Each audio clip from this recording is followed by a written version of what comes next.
Hello and नमस्कार दोस्तों, स्वागत करते हैं आज के इस बहुत ही कमाल के वीडियो में। दोस्तों आज के इस वीडियो में हम लोग पढ़ेंगे विकेरियस लायबिलिटी यानी कि प्रतिनिधित्व दायित्व के बारे में। बाकी जो सभी टॉट के वीडियो हैं उनका जो प्लेलिस्ट का लिंक है वो हमने डिस्क्रिप्शन में दे दिया है, आप एक बार चेकआउट जरूर कर लीजिएगा। सभी वीडियो टॉट से संबंधित वहाँ पर अवेलेबल हैं।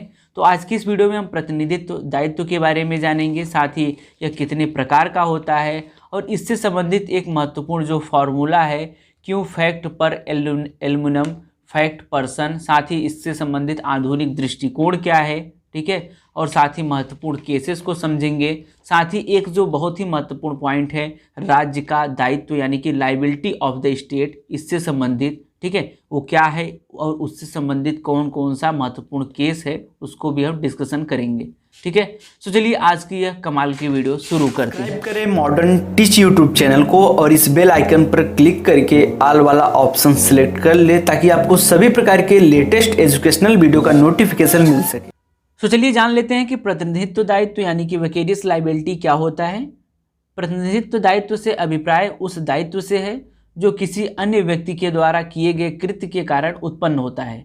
तो यहाँ पर बेसिकली होता क्या है कि जो मतलब कोई कृत्य है या फिर कोई गलत कार्य है वो किसी अन्य पर्सन के द्वारा किया जाता है और उसकी जो सज़ा है वह किसी अन्य व्यक्ति को मिलती है, ठीक है। तो यहाँ पर बेसिकली यही होता है कि जो काम है, जो गलत कृत्य है वो किसी अन्य व्यक्ति के द्वारा किया जाता है, लेकिन उसकी जो सज़ा है किसी अन्य पर्सन को मिलता है। इस पॉइंट को आप ध्यान में रखिएगा ये जब आप विकेरियस लायबिलिटी पढ़ रहे हैं, क्योंकि ये सभी चीज़ें ये बेस्ड ही इसी मतलब कि इसी टॉपिक पे है, ठीक है।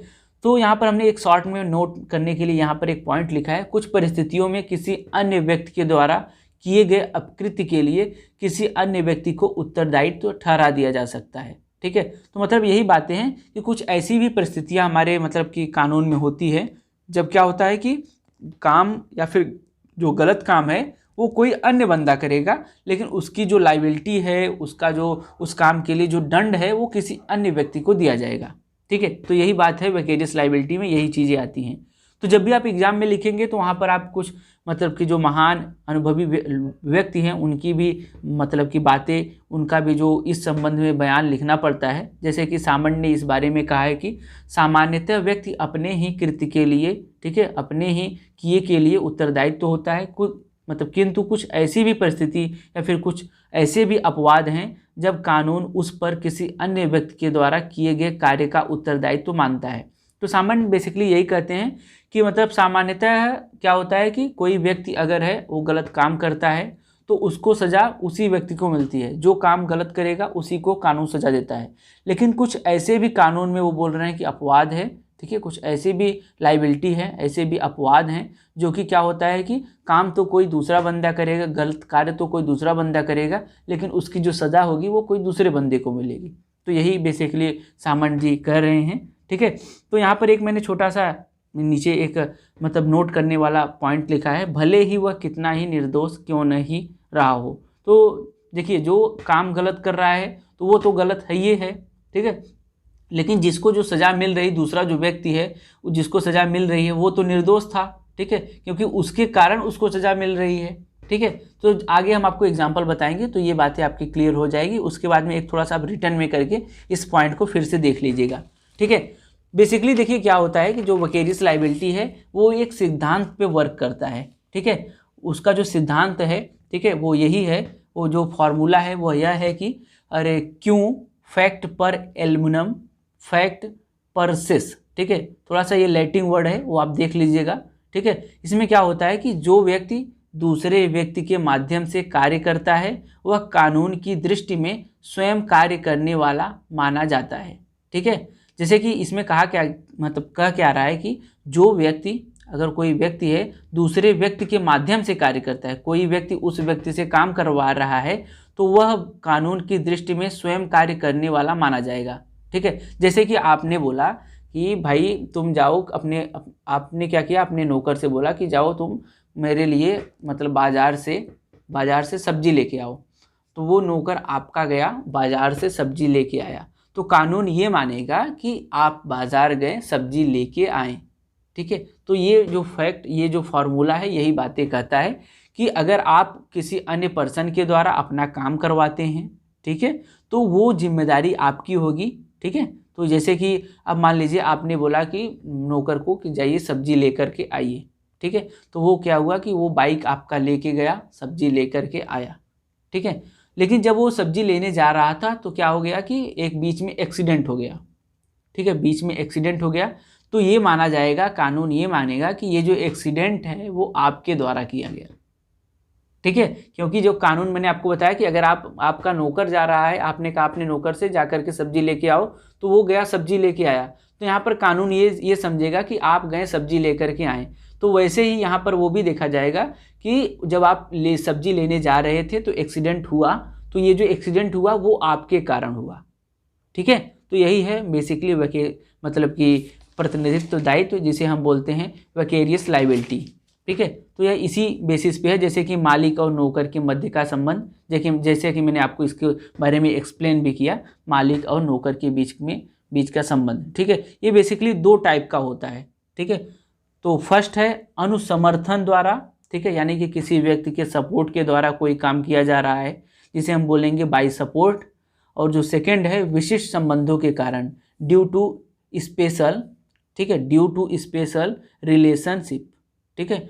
जैसे कि फर्स्ट वाला जो पॉइंट बेसिकली ये कहता है, जैसे कि मान लीजिए कोई नेता है, ठीक है, आप जानते होंगे इस मतलब पॉलिटिक्स में क्या होता है कि अगर कोई नेता समर्थन कर दिया किसी बात को ले करके, तो क्या होता है कि उसके जो समर्थक हैं वही काम करने लगते हैं। तो अगर उनके समर्थक द्वारा कोई भी गलती होगी तो उसका जिम्मेदार वो नेता होगा जिसने इस बारे में कहा। जैसे मान लीजिए कोई नेता मतलब जैसे कि राहुल गांधी का आप केस देखेंगे, तो राहुल गांधी ने क्या बोला था कि हमारे प्रधानमंत्री, ठीक है, हमारे जो भारत देश के जो प्रधानमंत्री हैं वो क्या हैं, हमारा प्रधानमंत्री ही चोर है, ठीक है, उन्होंने ऐसा कुछ वर्ड बोला था। तो बाकी जो मतलब कि अलग अलग देश के मतलब कि सभी लोग जो उनके राहुल गांधी के पार्टी के सदस्य थे, सभी लोगों ने यही बातें कहने लगे, सभी वो लोग भी यही बात कहने लगे।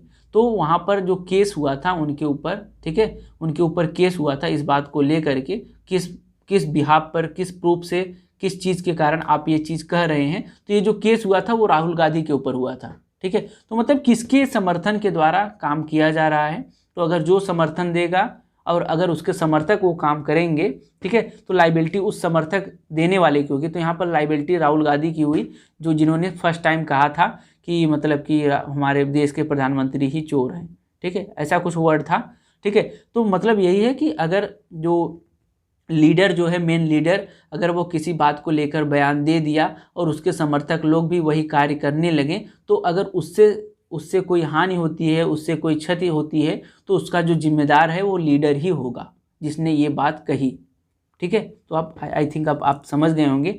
और जो इसका सेकंड पॉइंट है वो है विशेष संबंधों के कारण। जैसा कि मैंने आपको बताया, विशेष संबंध में जैसे कि मालिक और नौकर का संबंध, पिता और पुत्र का संबंध, ठीक है, ये सभी चीज़ें संबंध में आती हैं। और भी संबंध हो सकते हैं। तो अगर जैसा कि मैंने आपको मालिक और नौकर का संबंध के बारे में एक्सप्लेन किया, ठीक है, जैसे कि आप सब्जी वाला मैंने एग्जांपल बताया, तो वही चीज़ यहाँ पर लागू होता है। और पिता पुत्र वाले संबंध में भी यही चीज़ें लागू होती है, ठीक है। तो आप अभी हम आपको जस्ट आगे इसके कुछ और भी एग्जांपल बताएंगे, तो आप काफ़ी अच्छे तरीके से समझ जाएंगे। लेकिन यहाँ पर जब भी हम इसको विकेरियस लायबिलिटी यानी कि प्रतिनिधित्व दायित्व को पढ़ते हैं, तो इसके आधुनिक दृष्टिकोण को भी देखना बहुत ही ज़्यादा जरूरी होता है, ठीक है। तो यहाँ पर सबसे पहले हम थोड़ा सा आधुनिक दृष्टिकोण देखेंगे। आधुनिक दृष्टिकोण को सबसे अच्छा डिफाइन किया गया, इसके बारे में सबसे अच्छे तरीके से एक्सप्रेशन दी गई थी। ये जो एक केस का नाम है यहाँ पर आप देख रहे हैं, इंपीरियर केमिकल इंडस्ट्रीज लिमिटेड बनाम स्टेट बेल, ये 1965 का केस था। इसमें आधुनिक दृष्टिकोण को, विकेरियस लायबिलिटी का आधुनिक दृष्टिकोण को बहुत ही अच्छे तरीके से एक्सप्लेन किया गया है। इसमें क्या कहा गया था उसको मैंने यहाँ पर शॉर्ट में और हाईलाइट वर्ड में लिखा है। कोई मालिक नौकर को अपने लाभ के लिए रखता है, वह इस स्थिति में रहता है कि क्षतिपूर्ति कर सके, ठीक है। अगर आप अपने घर में कोई भी नौकर रखते हैं, कोई भी मतलब कि नौकर रखते हैं जो कि आपका कार्य करता है, तो अगर उससे कोई क्षति होगी किसी अन्य दूसरे व्यक्ति को, तो वो सीधा सीधा आपके ऊपर ही केस करेगा और आपको ही उस व्यक्ति को क्षतिपूर्ति करना पड़ेगा, ना कि वो नौकर करेगा। भले ही नौकर के द्वारा कोई भी गलती की गई है, लेकिन क्षतिपूर्ति आपको ही करना पड़ेगा, ठीक है।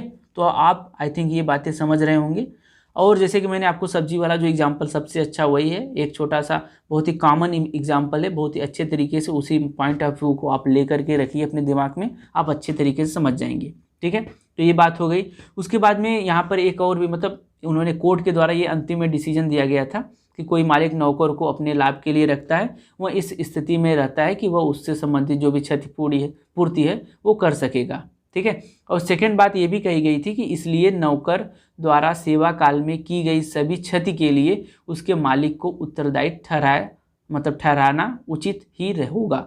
ठीक है। तो शुरुआत में सबसे पहले मतलब कुछ लोग बोलते थे कि गलती काम तो कोई और करेगा और सज़ा किसी अन्य पर्सन को मिल रही है। तो कोर्ट में आधुनिक दृष्टिकोण में मतलब कि 1965 के केस में उन्होंने ये डिक्लेयर कर दिया कि मतलब कि भले ही जैसे कि सेवा काल नौकर क्या कर रहा है, सेवा तो आपका ही कर रहा है। ठीक है, सेवा तो आपका ही कर रहा है, तो उसके लिए अगर उससे कोई क्षति हो जाती है तो उससे संबंधित जो क्षति है वो आपको ही भरना पड़ेगा। ठीक है, ये उचित ही होगा, मतलब कि कोर्ट ने इस चीज़ को उचित माना है।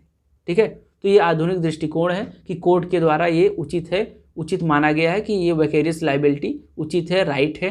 ठीक है, हमारा कानून ये मानता है कि अगर कोई अन्य पर्सन का जो प्रतिनिधित्व है करने वाला सेवक है, जो कि मैंने बताया कि अगर आपका जो नौकर है वो कोई गलत काम करता है तो इसके लिए आप जिम्मेदार होंगे। ठीक है, अगर उससे कोई क्षति होगी, आपके नौकर द्वारा कोई किसी अन्य पर्सन को क्षति पहुंचाई गई, ठीक है, वर्किंग पीरियड में, ये ध्यान रखिए कि नौकर का वर्किंग पीरियड में, ठीक है, जैसे कि वो आपके घर 9 से, ठीक है, मॉर्निंग 9 बजे से और शाम 6 बजे तक कार्य करता है, तो उस पीरियड में अगर वो कोई ऐसा काम कर देता है जिससे कि मतलब किसी दूसरे व्यक्ति को क्षति हो जाती है, तो वो जो क्षति होगी वो आपको भरपाई करनी पड़ेगी। ठीक है, मतलब वो काम कर रहा हो और किसके लिए, आपके लिए कर रहा हो, ऐसा नहीं कि दूसरे के लिए काम कर रहा हो उस टाइम और तब फिर आपके उसके लिए जिम्मेदार नहीं है। ठीक है, तो बहुत सारे इसमें एक्सेप्शंस भी आते हैं, तो ये ध्यान रखिएगा। मेन पॉइंट ये आपके लिए काम कर रहा हो और आपके द्वारा वो काम बताया गया हो। ठीक है, ये भी ध्यान रखना है।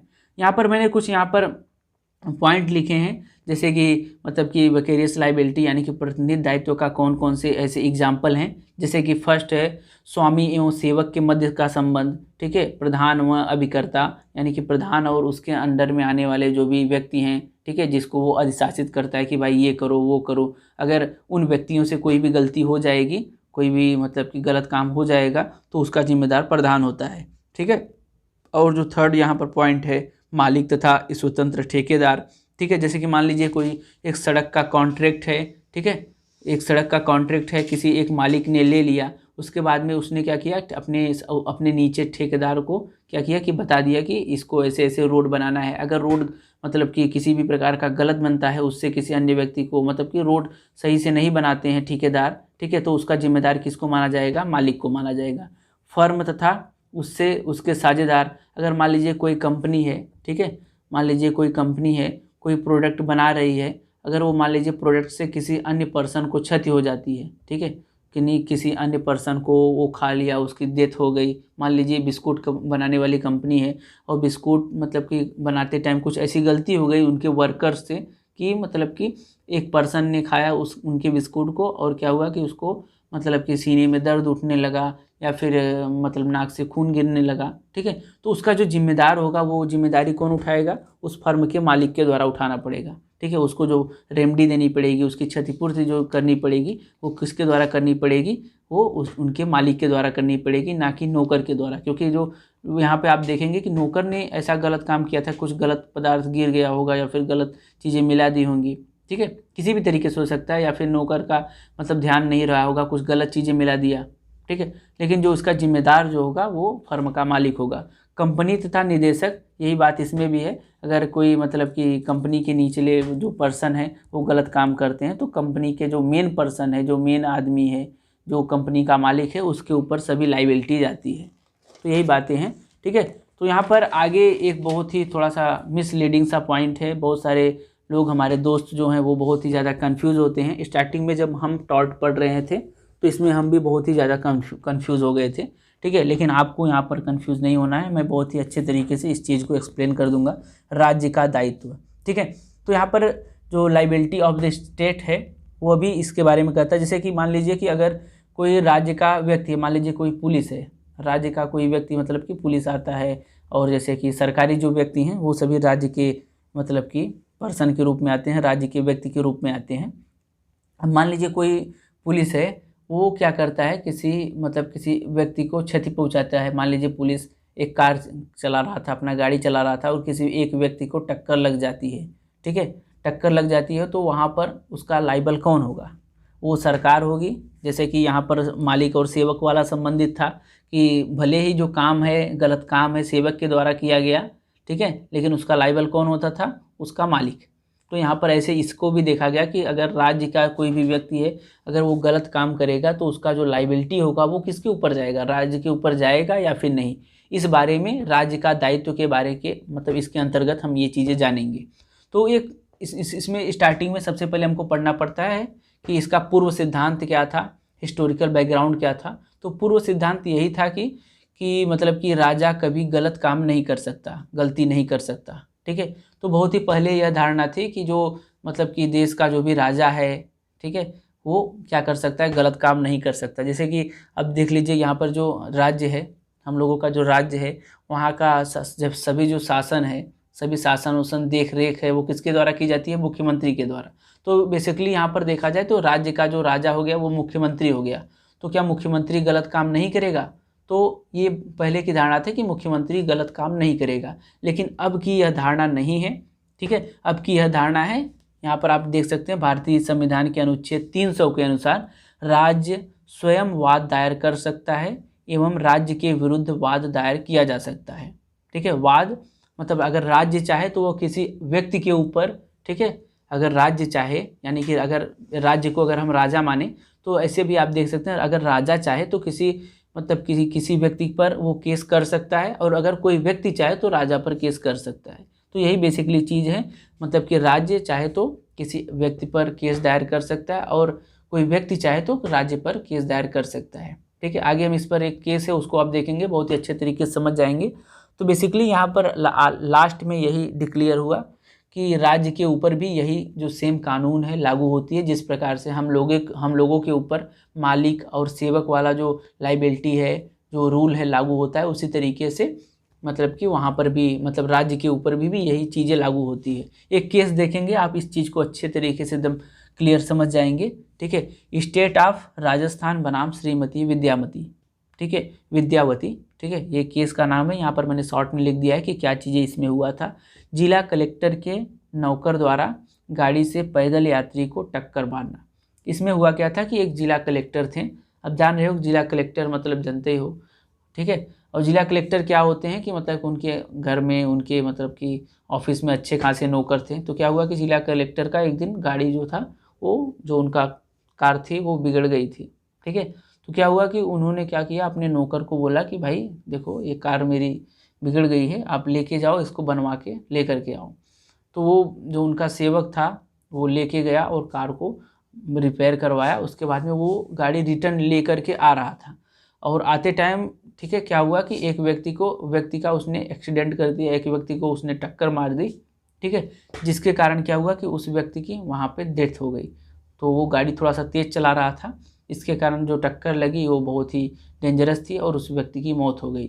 उसकी पत्नी थी जो कि श्रीमती विद्यावती थी, उसने केस किया इस ऑफेंस के लिए कि भाई मुझे रेमडी चाहिए, ऐसा इन्होंने क्यों किया, ठीक है।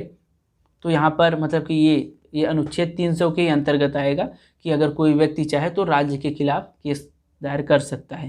तो यहाँ पर श्रीमती विद्यावती ने राज्य के खिलाफ केस दायर किया कि जिला कलेक्टर के द्वारा, ठीक है, जिला कलेक्टर के द्वारा मेरे पति को टक्कर मारा गया।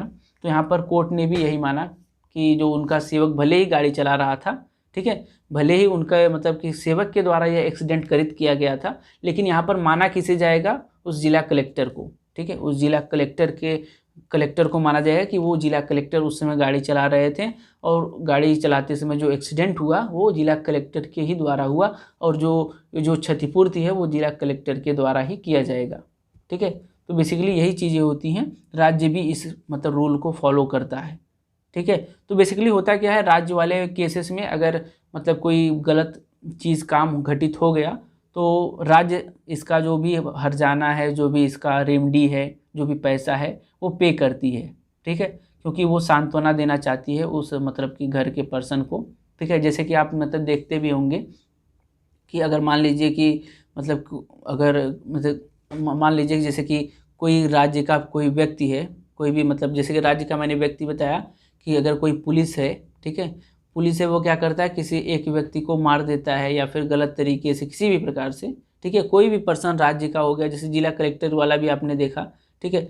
तो यहाँ पे अगर कोई भी व्यक्ति जो भी राज्य का पर्सन है, जो भी राज्य के द्वारा सरकारी नौकर जो आप बोल सकते हैं, सरकारी नौकर अगर कोई गलत काम कर देता है तो उसका जो हर्जाना है वो सरकार की तरफ से दिया जाता है, ठीक है। सरकार क्यों देती है? इसी कारण, क्योंकि उसकी भी प्रतिनिधित्व दायित्व है, यानी कि विकेरियस लायबिलिटी है, क्योंकि वो रखा किसने है, वो राज्य के अंतर्गत काम कर रहे हैं, राज्य उसका भरण पोषण कर रहा है, उसका जो मालिक कौन है उस सरकारी नौकर का, वो राज्य है, ठीक है। इसीलिए भले ही अगर सरकारी नौकर के द्वारा कोई भी गलत कार्य किया जाएगा तो उसका जो भरजाना है, उसका जो जो पैसा है वो किसके द्वारा पे किया जाएगा? राज्य सरकार द्वारा उस चीज़ को पे किया जाएगा। जैसे शुरुआत में हम लोगों ने टॉट में पढ़ा था कि एक क्या हुआ था कि एक व्यक्ति था जो कि फाटक कि उठाता और गिराता था, ठीक है। उसमें क्या हुआ था, एक दिन क्या हुआ कि वो सो गया और उसने देखा नहीं कि गाड़ी कि आ रही है और फाटक गिराना है। तो वहाँ पर क्या हुआ, एक व्यक्ति का वहाँ पर एक्सीडेंट हो गया। तो एक्सीडेंट हुआ, लेकिन अब देखिए यहाँ पर गलती तो उस व्यक्ति की थी, क्योंकि वो सो गया था, उसको ड्यूटी यही मिली है कि फाटक जब भी ट्रेन आए गिरा दो और कि जब चली जाए तो उठा दो। तो उसने अपना ये काम नहीं किया, तो उस एक व्यक्ति की वहाँ पे डेथ हो गई। तो इसके लिए जो रेमडी है वो किसके द्वारा दिया गया? सरकार के द्वारा। और वो सरकार चाहे तो जैसे कि अब उस पर्सन को जो उसने गलत काम किया है, या फिर जो वो पुलिस है जिसने गलत कार्य किया है, वो चाहे तो उसको सस्पेंड करे, हटा दे नौकरी से, वो अलग बात है, लेकिन जो हर्जाना है वो किसके द्वारा भरा जाता है? राज्य सरकार के द्वारा, ठीक है। तो आई थिंक ये चीज़ें आप अब समझ गए होंगे, और जो मैंने केस था इसको भी काफ़ी अच्छे तरीके से आपको समझाने का प्रयास किया। कोई भी दिक्कत हो तो आप कमेंट करके बताइएगा। साथ ही इंस्टाग्राम का लिंक आपको हमने डिस्क्रिप्शन में दे दिया है, वहाँ पर आइए, फॉलो करिए। अगर किसी भी प्रकार का आपको नोट्स की डिमांड है तो वहाँ पर आप नोट्स हमको लिखिए, वहाँ मैसेज में लिख करके भेज दीजिए कि हमको ये नोट्स चाहिए, तो आपको हम ट्राई करेंगे इस चीज़ को देने के लिए। सो आज के लिए फ़िलहाल इतना ही। Thanks for watching, bye bye. फिर मिलेंगे एक नए टॉपिक के साथ।